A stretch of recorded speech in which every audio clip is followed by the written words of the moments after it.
नमस्कार दोस्तों, परीक्षा एंड परिवार में आप सभी का स्वागत है। तो चलिए दोस्तों, आज हम अगला प्रैक्टिस सेट देखते हैं। जो प्रीवियस ईयर का हमारा आया क्वेश्चन है हम उसको देखें, क्योंकि जो कल हमारा पेपर हुआ है उसमें आपका काफी प्रश्न ऐसे जो प्रीवियस ईयर से पूछे गए हैं, और जो हम आपको प्लेलिस्ट में जो वीडियो पढ़े आप उसको जरूर देख के एक नजर जरूर देख के जाइए दोस्तों।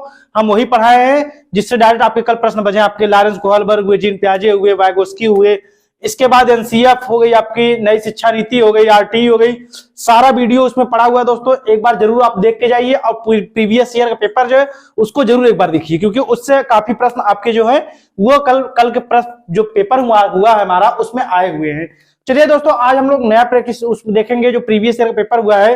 अगला देखते हैं कौन सा उसमें कैसे कैसे प्रश्न बने हैं, क्या क्या चीजें पूछी गई, हम उसको देखेंगे और उस पर विश्लेषण करेंगे पूरा। ठीक है, तो आज का जो मोटिवेशन कोट हमारा उसको देख लेते हैं, क्या चीजें दी गई दोस्तों। देखते हैं दोस्तों, याद रखो तुम्हारा संघर्ष जितना कठिन होगा, तो दोस्तों याद रखो जितना संघर्ष तुम्हारा कठिन होगा तुम्हारी सफलता उतनी ही क्या होगी, बड़ी होगी दोस्तों। ठीक है, इसलिए एकदम लग जाइए, मेहनत करिए दोस्तों, क्योंकि जो पेपर हुए हैं अब प्रीवियस ईयर का जो पेपर कराया जा रहा है उसको जरूर देख के जाइए दोस्तों, क्योंकि उससे काफी प्रश्न आपको उसी प्रकार से आ रहे हैं, रिपीट भी प्रश्न बन रहे हैं। ठीक है दोस्तों, तो चलिए आज देखते हैं हमारा क्वेश्चन, पहला क्वेश्चन क्या उसको देखते हैं। तो देखते हैं दोस्तों, पहला क्वेश्चन हमारा जो है उसको देख लेते हैं हम, क्या दिया गया है। पहला इनपुट है दोस्तों, बच्चों के शारीरिक विकास में देरी के लिए पूरी तरह से उनकी आनुवंशिक बनावट के को जिम्मेदार ठहराया जा सकता है। ठीक है, इसमें अभिकथन जो हमारा दिया है इसमें कहा है बच्चों के शारीरिक विकास में देरी के लिए पूरी तरह से उनकी आनुवंशिक बनावट जो होती है, आनुवंशिकता जो बनावट, उसको क्या जिम्मेदारी से ठहराया जा सकता है। आगे देखते हैं इसमें कारण क्या दिया, रीजन क्या दिया दोस्तों। बच्चों के शारीरिक विकास के लिए वंशानुगत कारक ही उत्तरदायी है। क्या ऐसा हो सकता है दोस्तों कि केवल आनुवंशिकता और जो हमारी है बच्चों के विकास में केवल वही उत्तरदायी होती है? बिल्कुल गलत है दोस्तों।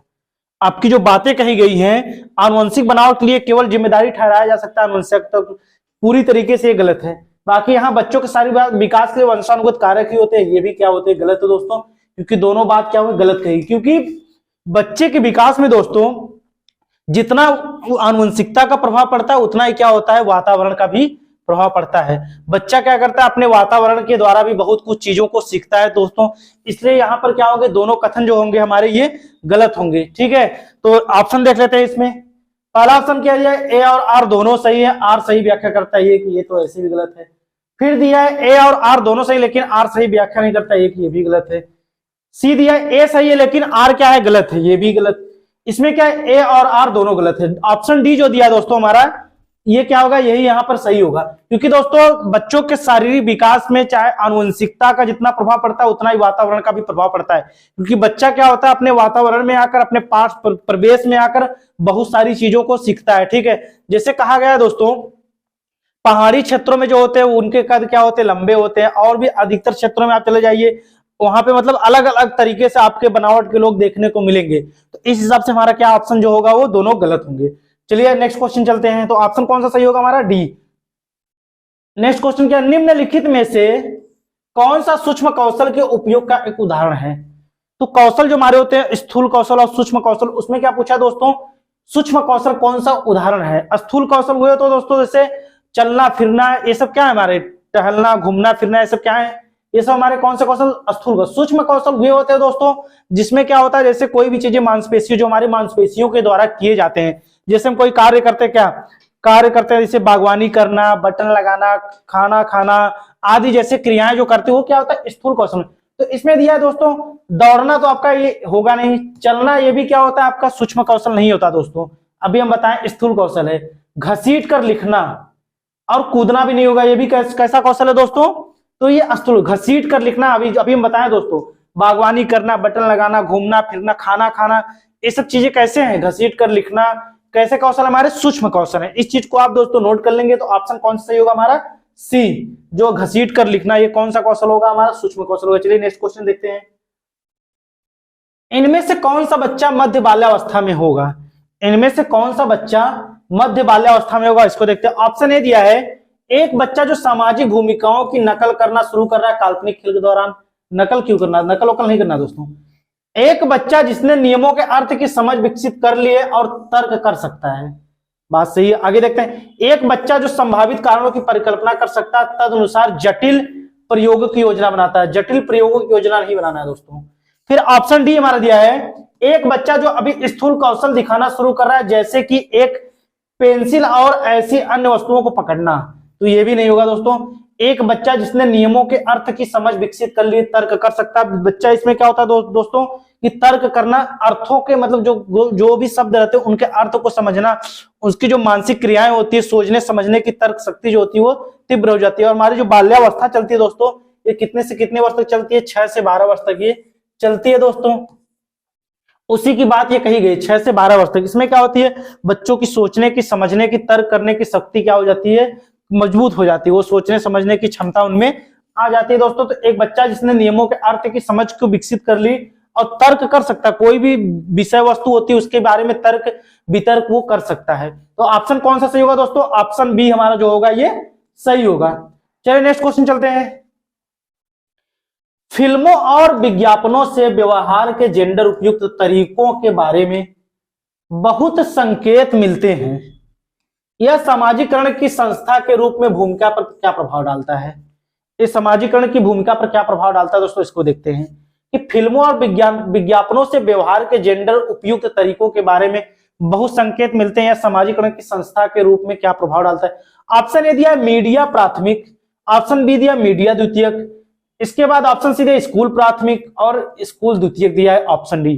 तो दोस्तों जो हमारी प्राथमिक जो एजेंसियां होती हैं वो तो हमारा स्कूल आता है, फिर इसके बाद घर परिवार, ये सब क्या है हमारे प्राथमिक एजेंसी। लेकिन इसमें कहा गया फिल्मों और विज्ञापनों जो व्यवहार जाते ये क्या मीडिया के अंतर्गत आता है। लेकिन दोस्तों ये क्या होती है, द्वितीयक एजेंसियां होती हैं, जिसके बारे में क्या होता है, इस चीज को सामाजिकरण एक संस्था के रूप में क्या होता है, कोई भी चीज बताई जाती है कैसी होती है, मीडिया और द्वितीयक। आपके मीडिया प्राथमिक होता है, स्कूल प्राथमिक होता है ना कि स्कूल द्वितीयक होता है। स्कूल तो दोस्तों हमारा प्राथमिक एजेंसी में आएगा ना, और इसके बाद क्या होगा, मीडिया जो द्वितीयक हमारा है, ये ऑप्शन आपका कौन सा, ऑप्शन बी जो है इसमें सही माना जाएगा दोस्तों।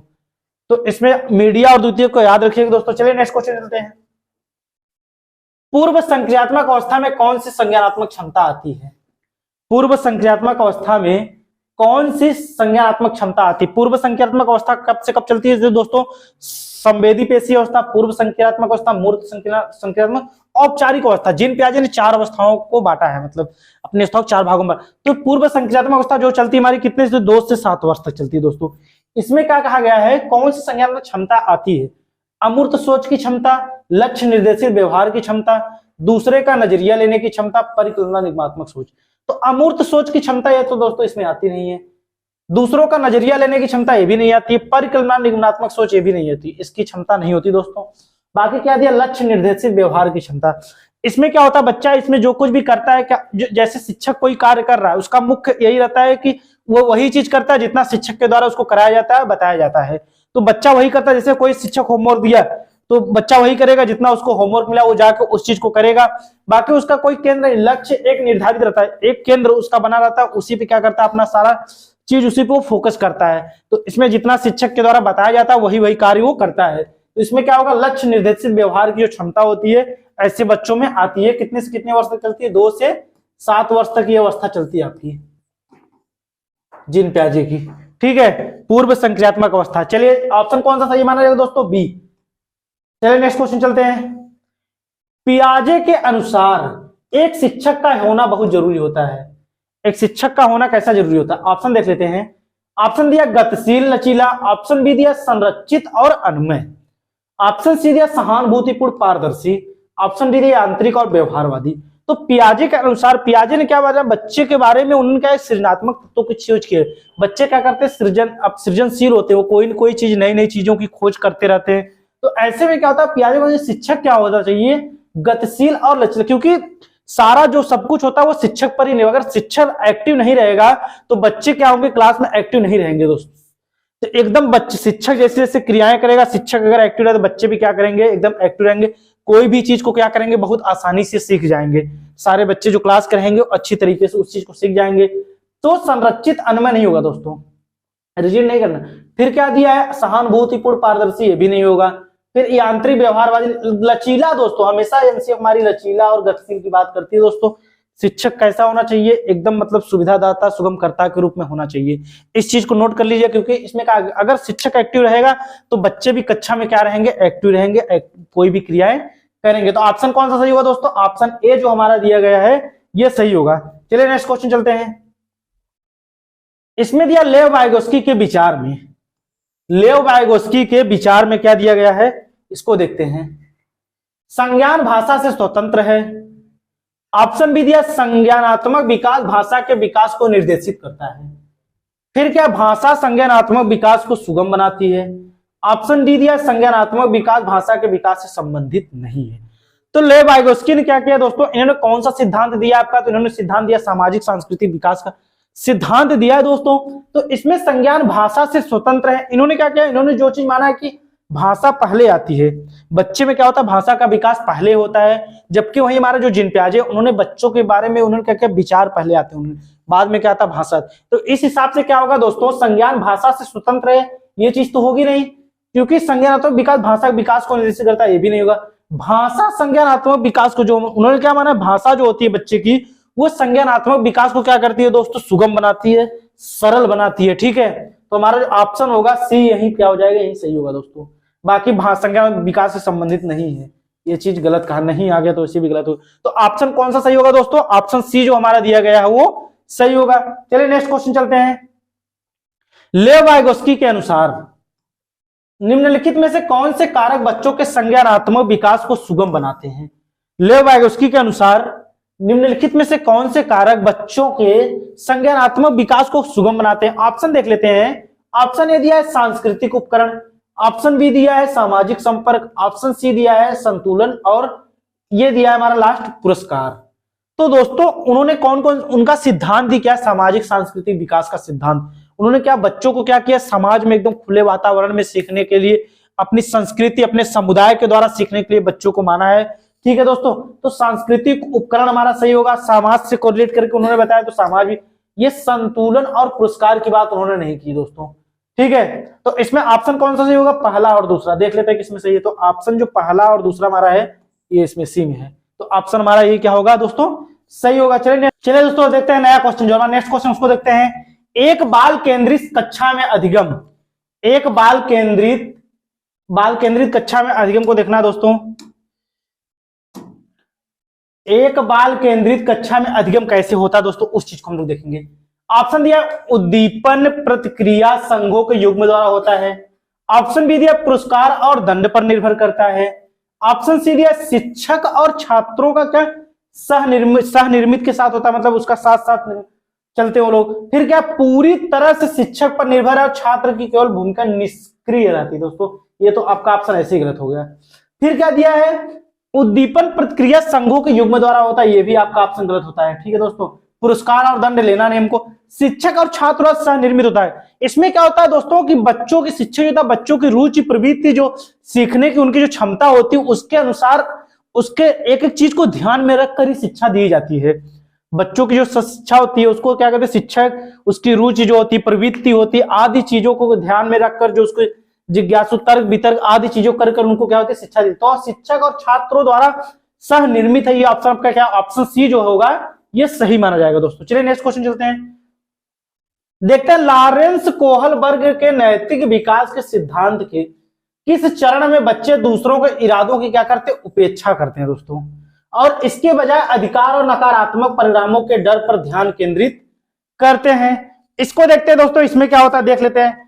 ऑप्शन ए दिया सजा और आज्ञाकारिता अभिविन्यास, ऑप्शन बी दिया अच्छा लड़का और अच्छा लड़की अभिविन्यास, ऑप्शन सी दिया कानून और व्यवस्था विन्यास, और ऑप्शन डी दिया सामाजिक अनुमति। उन्होंने क्या बताया, तीन चरण बताया दोस्तों, पूर्व परंपरागत, परंपरागत और उत्तर परंपरागत, जिसमें उन्होंने क्या किया था उनमें 6 अवस्था, प्रत्येक अवस्था को 2 भागों में बांटा है। तो जो दोस्तों लॉरेंस कोहलबर्ग नैतिक विकास सिद्धांत में होता है, जो सजा और अच्छा लड़की और अच्छा लड़का, इसमें अच्छा बनकर कोई भी चीज को, कानून व्यवस्था दोस्तों इसमें होती है वो चीज अलग, क्योंकि इसमें दोस्तों क्या करते हैं कोई भी चीज बचने के लिए कर, सामाजिक अनुबंधन ये अलग होता है, इसमें समाज में अपने अच्छे उत्तरदायित्व करने के लिए लोगों के सामने अच्छा बनने के लिए ये चीजें करते हैं। लेकिन दोस्तों सजा और आज्ञाकारी अभिन्नता ये क्या होता है, सिद्धांत के बच्चे दूसरों को अपेक्षा, इसमें क्या होता है दोस्तों बच्चे कोई भी कार्य करते हैं उसमें क्या होता है उनको डरते रहते हैं कि हमको अभी कोई कार्य करेंगे तो हमको दंड मिल जाएगा।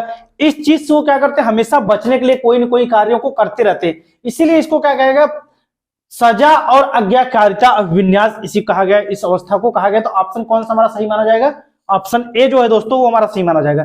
चलिए नेक्स्ट क्वेश्चन देखते हैं, हार्वर्ड गार्डनर के सिद्धांत में सोच को व्यक्त करने के लिए धारा प्रवाह और लचीले ढंग से भाषा का उपयोग बुद्धि की विशेषता करने की क्षमता क्या होती है दोस्तों, इसको देखते हैं।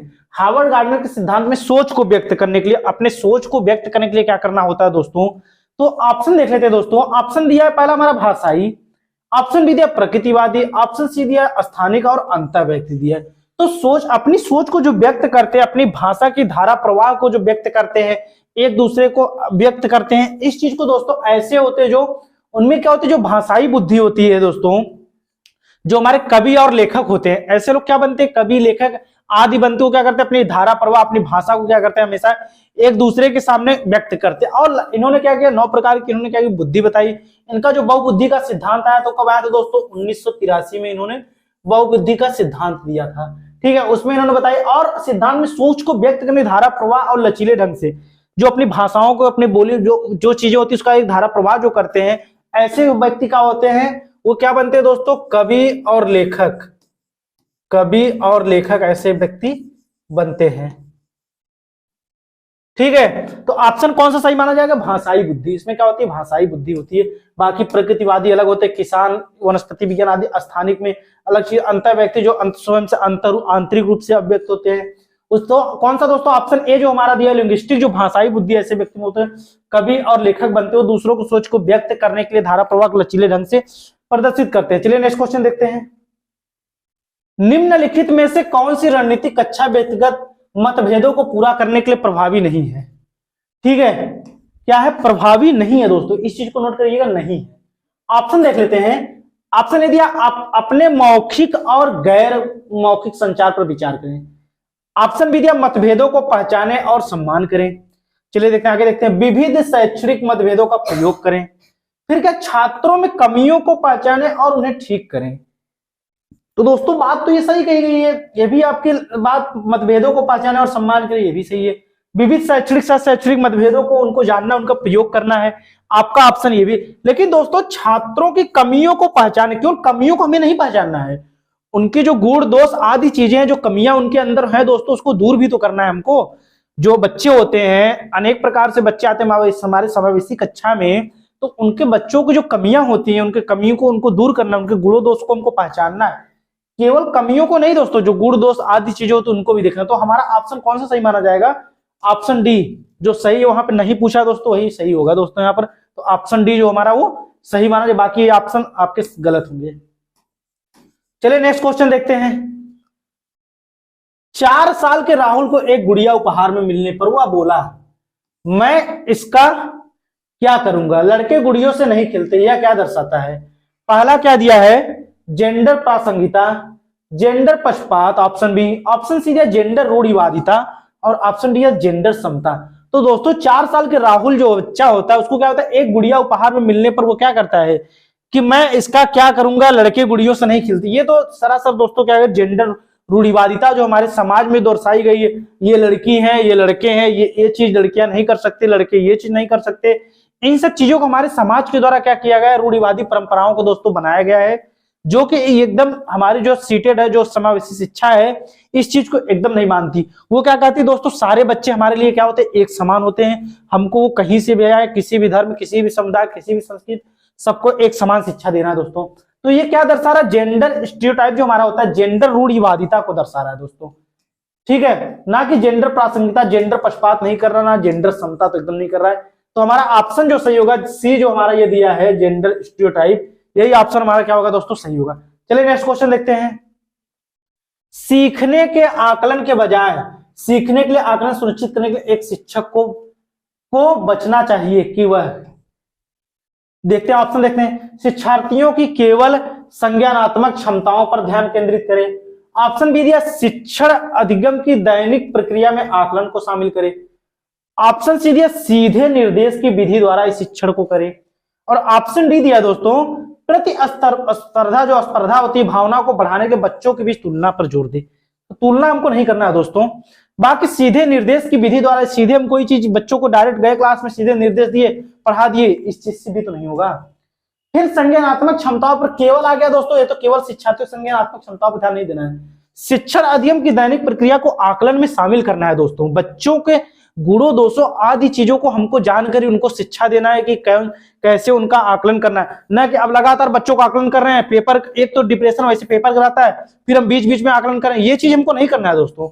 उनको शैक्षिक और शैक्षणिक ध्यान में रखकर उनके अधिगम प्रक्रिया को कैसे वो किस चीज को तैयार करे, कैसे चीज को पढ़ रहे हैं उसको ध्यान में रखकर हमको क्या करना है, आकलन करना है। और ऐसे में क्या करना चाहिए, शिक्षण अधिगम की दैनिक प्रक्रिया में आकलन को क्या करना है, शामिल करें। ये ऑप्शन आपका सही माना जाएगा दोस्तों, ऑप्शन बी।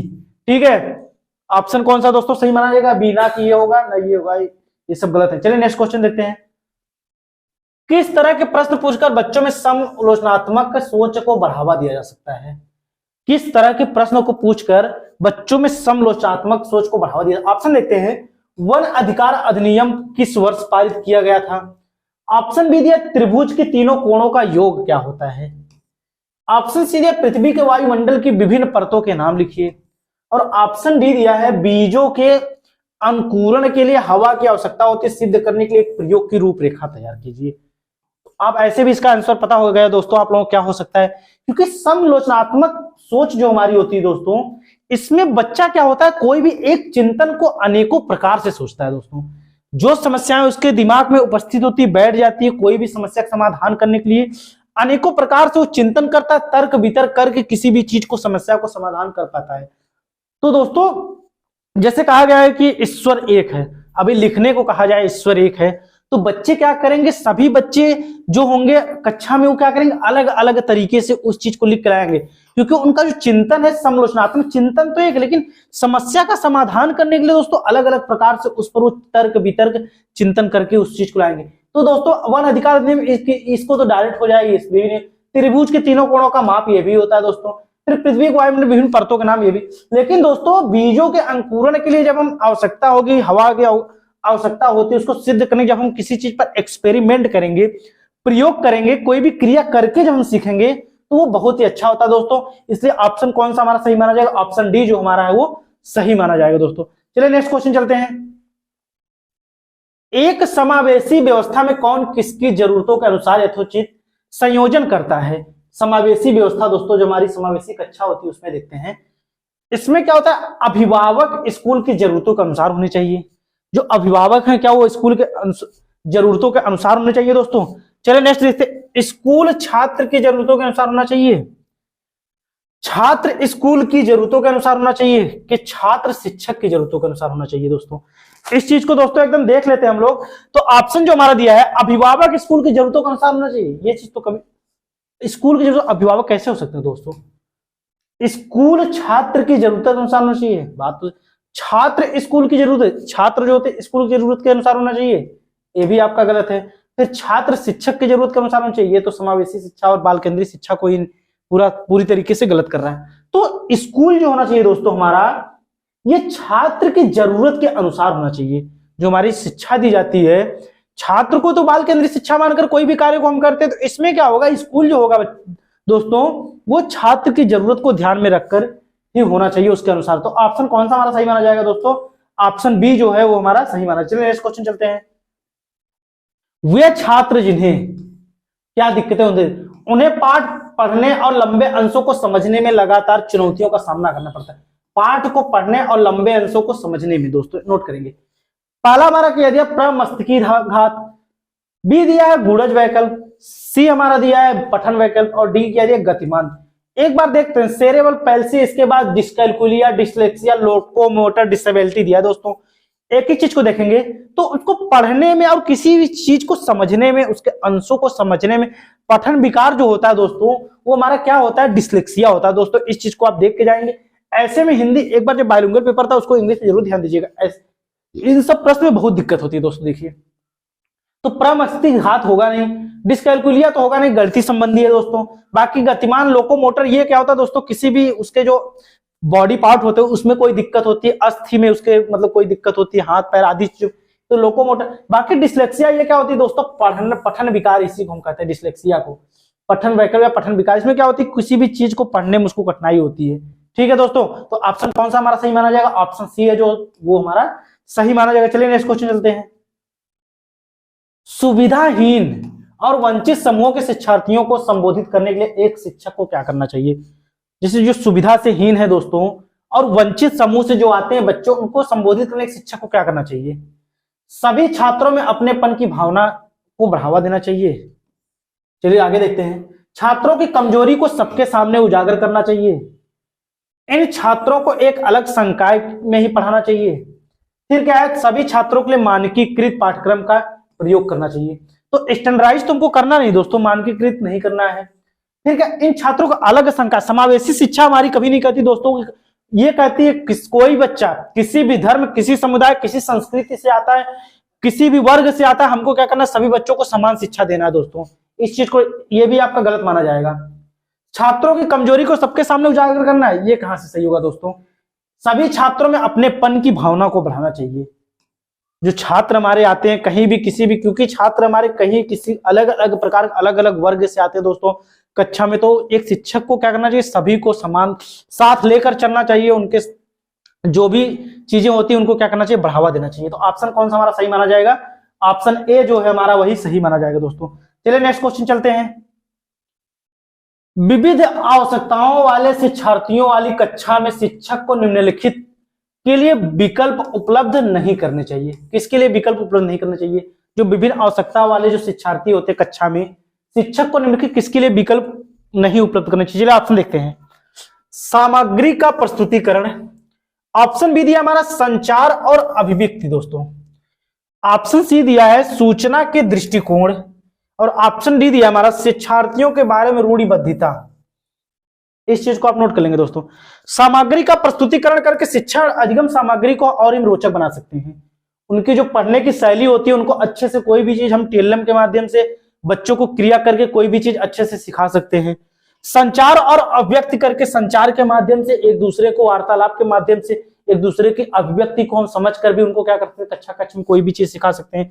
सूचना के दृष्टिकोण के द्वारा भी बच्चों को हम कोई भी सूचनाएं को देकर जागृत करके उनके अंदर उस चीज को बता सकते हैं। लेकिन दोस्तों रूढ़िबद्धता नहीं करनी है दोस्तों। स्टीरियोटाइप जो हमारा होता है, ये रूढ़िबद्धता नहीं करनी। शिक्षार्थियों के बारे में हम क्लास में ये नहीं चीज कर सकते कि ये लड़की है, ये लड़का है, इसको अलग पढ़ाएंगे, उसको अलग पढ़ाएंगे। इस चीज को एकदम नहीं मानती हमारी समावेशी शिक्षा। और ऑप्शन कौन सा सही होगा दोस्तों? ऑप्शन डी हमारा जो होगा यही सही होगा। ठीक है दोस्तों, चलिए नेक्स्ट क्वेश्चन चलते हैं, हम लोग देखते हैं, आगे बढ़ते हैं। दिया है दिव्यांग छात्रों की शिक्षा के संदर्भ में निम्नलिखित में से किस प्रावधान को राष्ट्रीय शिक्षा नीति 2020 द्वारा बढ़ावा नहीं दिया गया है दोस्तों?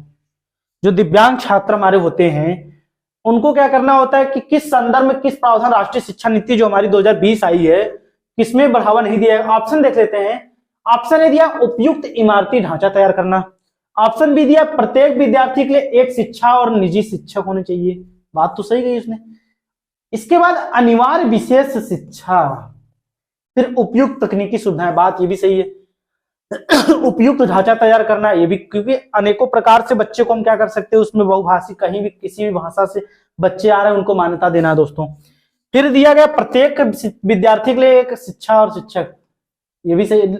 अनिवार्य विशेष शिक्षा की बात नहीं कही है दोस्तों इन्होंने क्या किया? अनिवार्य विशेष शिक्षा की बात नहीं की। उसमें कहे ये कहा गया बच्चे कहीं से आए, किसी भी भाषा में, उनकी भाषाओं, उनकी बोली आदि चीजों को महत्व देना है, कक्षा में सबको एक समान लेकर चलना है, लेकिन किसी के लिए अनिवार्य विशेष रूप से कोई शिक्षा का प्रावधान नहीं किया गया है। तो ऑप्शन कौन सा सही माना जाएगा? हमारा जो सी ऑप्शन है यही सही माना जाएगा। चलिए नेक्स्ट क्वेश्चन देखते हैं।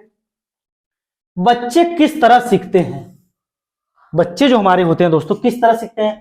पढ़कर, देखकर, सुनकर, क्रिया करके। तो भाई बच्चे जो हमारे शिशु होते हैं, छोटे बच्चे होते हैं, कोई भी चीजों को पढ़कर सीखते हैं, देखकर सीखते हैं, सुनकर सीखते हैं और क्रिया करके भी कोई चीज सीखते हैं। तो जो हमारा ऑप्शन सही होगा वो कौन सा, जिसमें चारों होंगे वही सही माना जाएगा। तो इस हिसाब से हमारा जो डी ऑप्शन है दोस्तों ये सही माना जाएगा। चलिए नेक्स्ट क्वेश्चन बढ़ते हैं, देखते हैं।